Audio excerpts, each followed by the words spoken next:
Sports Source is brought to you by Franklin Motor Company. Visit them at franklinmotorstn.com to check out deals like the 2009 Cadillac Escalade Hybrid. Only 76,000 miles, fully loaded with leather, DVD, backup camera, OnStar communication, Bose stereo system, heating and cooling seats, you name it. These are hard to find. Franklin Motor Company, your ride is here.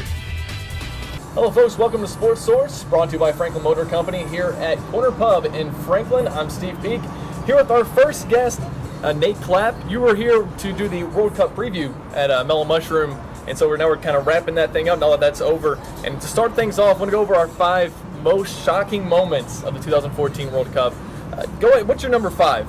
I think I agree with you. The Suarez biting incident, there's just no room for that. See, most people would have that like 1, 2, or 3, but this is something Suarez does. Yeah. He's done it a few times already, so it doesn't really shock me. I mean, he says he was losing his balance, right? And he just needed to. Yeah. But that's number 5. Number 4 for me is Spain, Italy, and England all being knocked down in the group stage. Yeah, that was definitely a shock. You knew that there's a chance for some of that. Definitely not Spain. You thought Spain would go through and would be a favorite, but also Portugal. Portugal. Yeah. Even though you had Germany, USA, Portugal, and Ghana, it's, 2 good teams were going to go home. It was kind of interesting to not see Portugal in that mix either. And that was a tough group for England and Italy to be in, and Costa Rica, one of the CONCACAF teams, getting out of that group. That was really cool to see. Yeah, and that would have to be in the top 5 as well. You had 3 CONCACAF teams go on, and then all CONCACAF teams put themselves in position to win the round of 16. Even Mexico, got a cheap call with a penalty at the end, and Mexico looks good going forward. USA had an opportunity to finish and could have won their game, and then right. And then of course Costa Rica losing in penalties. Yeah, and they were 1,000 to 1 to win the World Cup, and they had every opportunity really to lose in PKs. I mean, it's anybody's at that point to move on to the quarterfinals, move through the quarterfinals.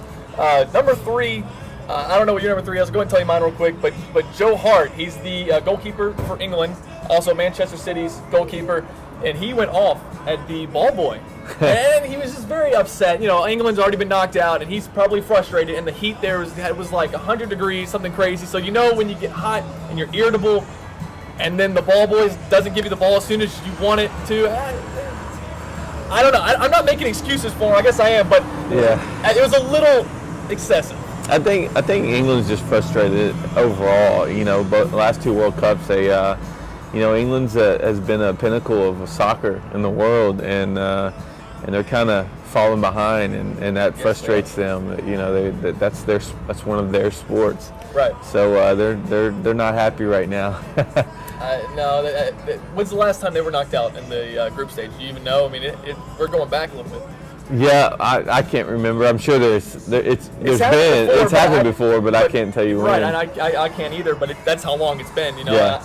I don't think it's happened in my lifetime, and that in itself is pretty shocking. I mean, you talk about these other giants that have been knocked out before: Italy, Spain, England, and Portugal. But England, especially, like you said, this is their sport. This is the one thing that they pride themselves in. And to see Joe Hart really explode, it kind of summed up their frustration, I think. Yeah. Do you have a different number 3? My number 3 would have been the CONCACAF teams. It was just exciting to see. When USA, you want to cheer for people in the CONCACAF. Even when we're playing them, be all against them. Yeah, but the snowball you want them to. You want to see CONCACAF do well, because that's what's showing that our group is getting better, about playing better soccer, and in these countries, you saw those guys crying during their national anthem. You're right. Soccer's growing, and we're getting better, and so are the other countries in our group. And that's good for us too. When you go through the World Cup qualifying in a couple of years, to play against a team like Costa Rica is going to have a little bit more excitement brought to it with them making that run. Yeah. Number 2 for me, and this kind of went unnoticed, I think. Not that the play went unnoticed, but that it went unnoticed as far as from a U.S. standpoint. And I kind of wrote these from a U.S. standpoint, and that's why this is number 2 for me, and that's Pepe's headbutt on Mueller in the Portugal-Germany game. He gets a red card. He gets sent out, and he misses almost the whole second half. Germany scores 4 goals, playing 11v10. They win 4-0 on a goal differential. About a week later, the United States goes through. That was fantastic for the U.S. It didn't go unnoticed. There was just so many things that happened in this World Cup that you kind of forget what happened just a few weeks ago in the group stages. But yeah, I mean, watching that, USA fans were getting excited. Yes. You know, the opportunity for that goal differential to help us. You know, that only helped us. You know, he was out the next game as well. And you know, that was a shocking moment. That was just stupidity, and you can't. Same thing with Suarez biting. Yeah. Well, yes, I mean, back to one of the other ones, Suarez biting. You know, they got to realize there's kids on the TV watching right now. Yeah, you I mean, know, I don't know how much that goes in their head when they're out there and they're they're sweating, trying to play a game for 90 minutes. But you're right. I mean, you're trying to set an example for the millions of children who are watching this, and I was happy to see FIFA really stepped in with Suarez and gave him a punishment that he deserves. Yeah, he's going to miss some Champions League game. Liverpool, he won't be playing for Liverpool anyway. Yeah. But he's going to miss some significant. Well done on Liverpool getting rid of somebody like him. Yeah, it really helped out Arsenal as well. So Germany, this is my number one. I think Germany 7, Brazil 1 in the semifinals of the World Cup. Yeah. That's my number one as well. You know, Germany. Everybody saw Germany was just a machine. You know, they have been for a while now, and it's about time. You know, it wasn't a shock to see it come. You know, them to win. They've been deserving. They played great soccer the last years and years. Last few World Cups, they've been a strong team. So, but to beat Brazil in Brazil 7-1 was just. You know, Brazil I think they got a little bit away from their style of game. And they were, you know... Is that losing Neymar that does that? It's not losing Neymar. I think there's just so much going on. You know, I think they need to get back to the Brazilian way, and that's just my opinion. You know, I don't know how much that's worth, but you know, they just got out of their game. You know, you see them play with heart. You see them play the Brazilian style, and you didn't see that much this World Cup. Yeah, and as for Germany, I mean, just what an impressive performance. Yeah. They scored, 3 goals in just a few minutes? Is that right? And I know that it went from 1-0. I felt like I walked away from the TV for just a couple minutes. I come back, it's 4-0. Yeah. It was incredible. And I looked at the screen and I said, they just must have messed up. Yeah. Because there's no way that many goals could have happened in the amount of time that I wasn't watching. There's no way. And I mean, in Brazil, it went from Brazil having multiple opportunities at the beginning of the game. You know, they could have snuck a few of them in themselves, and they ended up, you know, not even scoring any in the first half. So that was definitely. So is that your most shocking moment? That would be the most shocking moment. I think everybody watching it was just sounding like you're in awe. Is this really happening? Yeah. And so there was other crazy moments in this World Cup. This was a great World Cup for fans. Oh yes. and maybe but not that right for there, some fans, but some fans were as neutrals. It was great.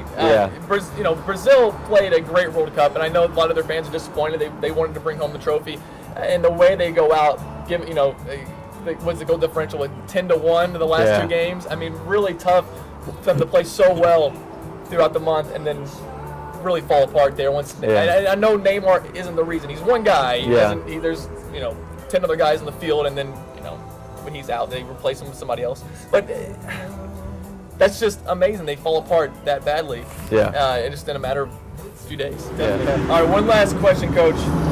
As we continue to get better in soccer, as our youth teams continue to get better, I don't want to go put pressure on Jurgen Klinsmann that by 2018 we're going to win a World Cup, but 2022, I think Qatar's still gonna host. Is that right? And it's going to be 130 degrees.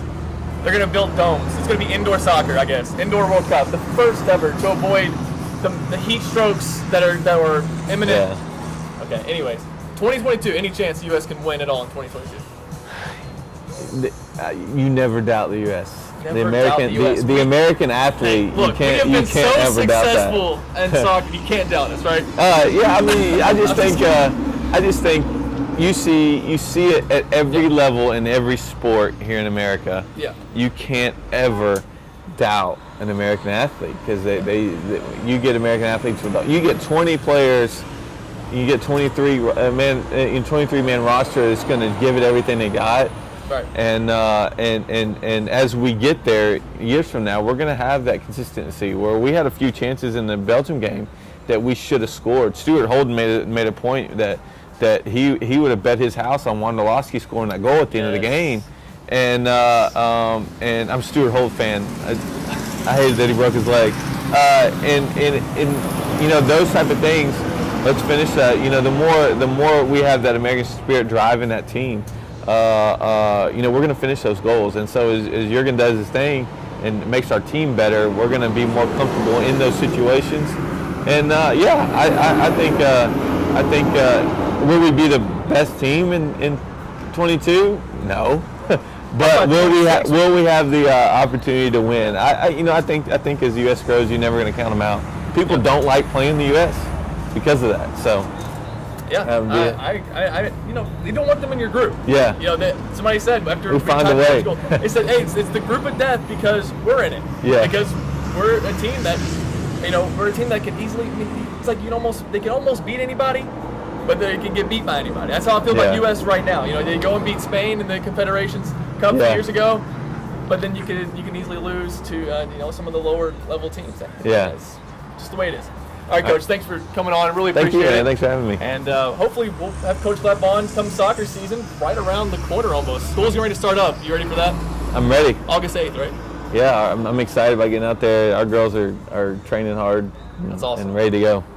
So, real quick, any insight into Page High School? What your expectations are this year? We got a young team. Put you on the spot, right? We got a young team. I'm excited about it. We got a solid sophomore class, a solid freshman class coming in, and we got some seniors that are ready to lead. And I'm excited to see what these girls can do this season. That's awesome. Looking forward to covering, Coach. Yeah. Thanks, man. man. For coming on. All right, we'll be right back on Sports Source. We have head coach of Columbia State, Mike Gorn.